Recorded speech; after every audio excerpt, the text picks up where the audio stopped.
Hi everyone, we are back and we're going to be speaking a little bit more about the Abbasid translation movement. There was one more thing I wanted to tell you about, which was the nature of books and the transformation of book culture. So we've been talking about how essentially the classical heritage of ancient Greece, ancient Iran, Sanskrit to a lesser degree, moved in to Arabic scientific thought through the translation movement between basically 850 and 950. But one of the questions is, well, what is the underlying factors? Why then? What was going on that allowed this to happen that didn't happen under the Umayyads or previously?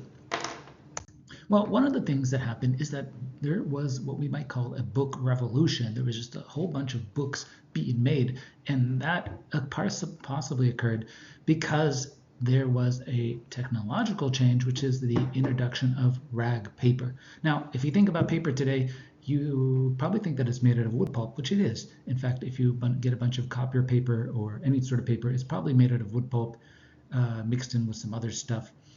But that wasn't what the paper was originally made from, especially the paper in the Middle East.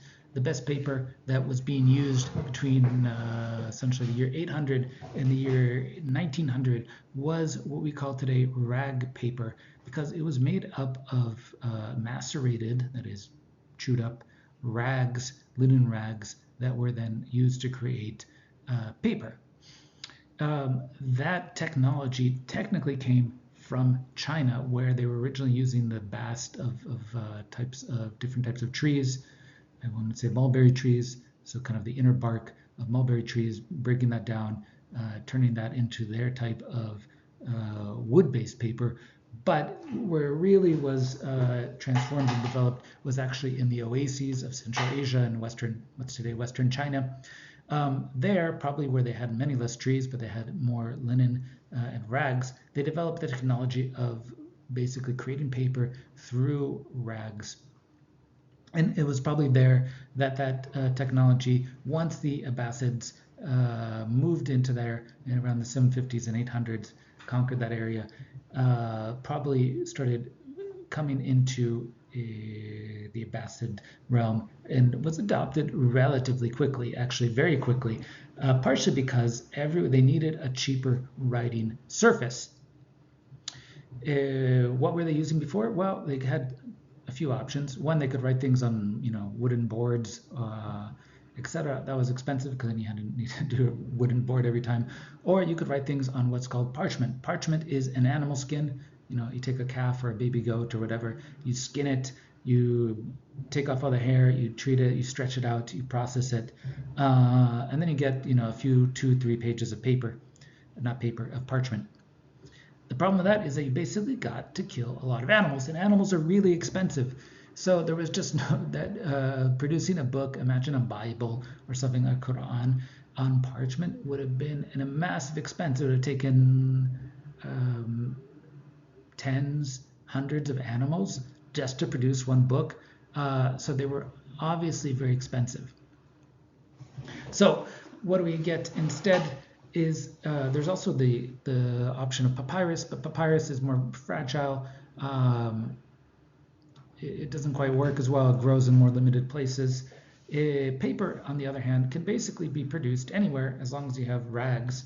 And what they did is that they would basically macerate the rags, basically soak them in these big vats. Then they would have usually a water-powered hammer like this. You can see in this picture from 17th or 18th century South Asia where they show the paper-making process. So this isn't from the Abbasid period, but basically it's the same thing.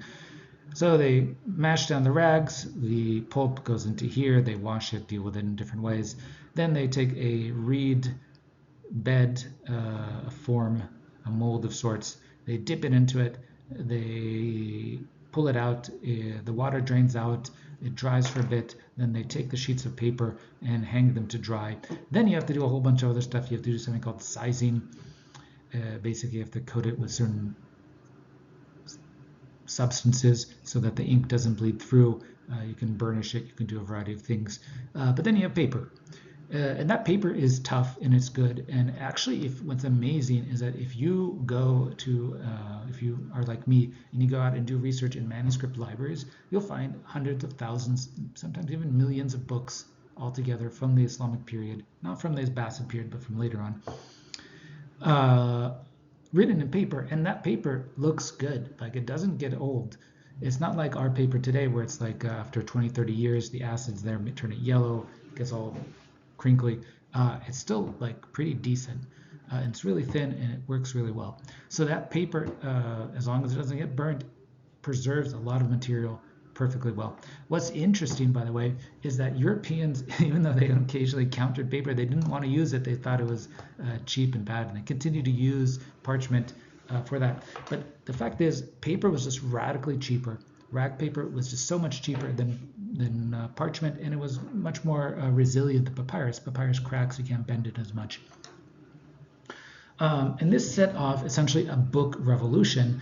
At that same time, everyone started, there was a kind of influx of knowledge, there was kind of a large amount of money and cultural capital and people centering around Baghdad and these major cities. And these places became centers of knowledge and centers of books. Just lots and lots of books started being copied because there's just all of a sudden much easier, and there's just an entire new learning culture around.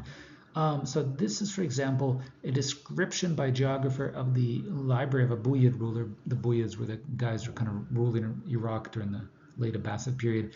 He said, this is his library. There's a manager, a librarian, a supervisor from among the people of good repute in the town. There was not a book written up to that time of all the various sciences that didn't happen to be there.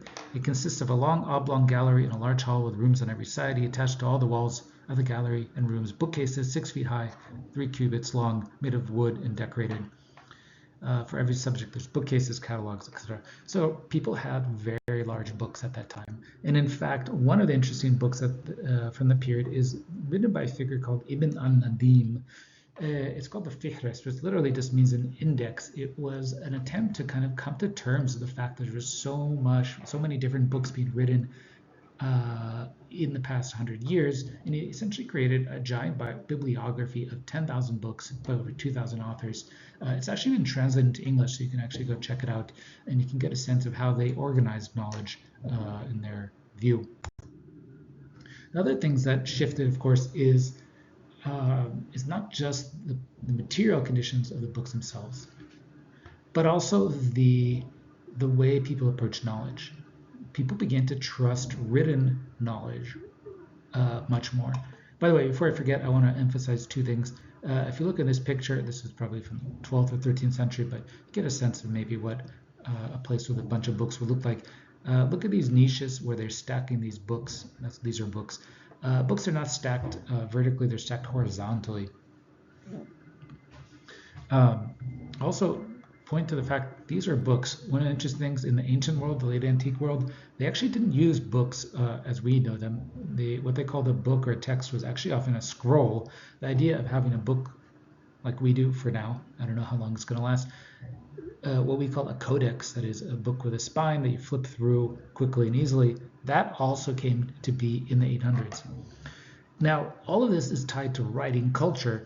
And the reality is, at the same time the paper became cheaper, people began to rely more and more on written works, because up to that point, people used to emphasize memorization, recitation, face-to-face transmission.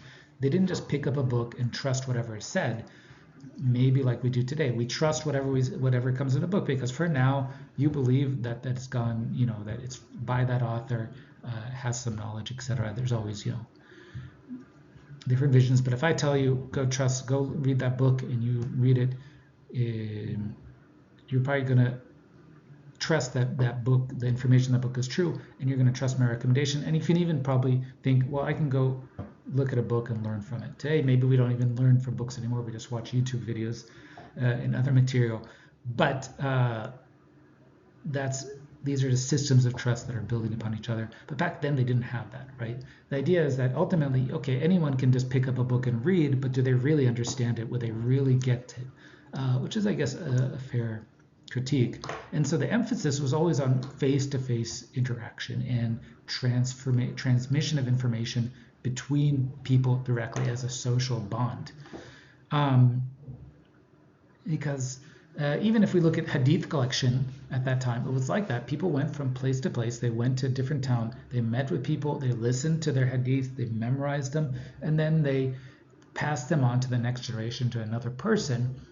So what you get is heavy emphasis on interpersonal, and you don't get many written records. And in fact, the really old stuff of Islamic law, of theology, etc., we don't have any books from that period. We have basically people's notes. That's how books started. They went to lectures, they hung out in study circles, and some people took notes. Some of those notes were then copied by their students. Those eventually entered into pieces of books, and that's how we have kind of the earliest Islamic texts, which are essentially collections of notes written down. What ends up happening is that those notes, which were never meant to be an individual book by themselves, became treated as a valid source of knowledge. And so we get this kind of investment in written knowledge rather than oral transmitted knowledge. That said, there is always these kind of controls on it. One of the things that they were doing is transmission certificates. So they basically said, so-and-so has the right to transmit this information over time. And they could carry this, basically, these transmission certificates were often copied at the end of books, and basically kind of they weren't like a diploma, they were kind of a license or proof that you had studied this text with someone more important. And so it kind of cemented or inscribed that person-to-person connection into the book and into that written world. But overall, the idea that you could just pick up a book and read it and learn from it was still frowned upon. This was what they called mutala'a, reading by looking, rather reading than by hearing. And in fact, the word today that they use in Arabic for reading is qira'a, which means to recite a book out to someone. That wasn't, by the way, complicated, but they weren't using that word back in the day. It's a kind of neologism that was invented in Arabic. But the idea is always that reading can have two options. You can have someone read out a book to you, and you can have a book read to you. You can read it by yourself. Having someone read out a book to you and explain it and interact with you was always better than just trying to read a book and understand it by yourself, because you're probably going to make a bunch of mistakes. Probably the same thing if I just gave you a bunch of readings and you were trying to make your way through them, possibly as you're doing in this class. Are things changing today in the world of audiobooks and podcasts? Maybe books are going out and that oral recorded aspect is coming back in. Who knows? Let's see where things go. Last thing I want to point out, all of these books were copied. They were copied by hand. People that sat down, got in another copy and made a copy. And this actually continued basically until the late 19th century, until the 1880s, 90s or so. Almost all books in the Middle East were copied by hand. Now, I won't go into why that is and what's going on, but I do want to point out that this is an interesting state of affairs. And if you want to know more about it, look at my own research. Talk to you soon. Bye.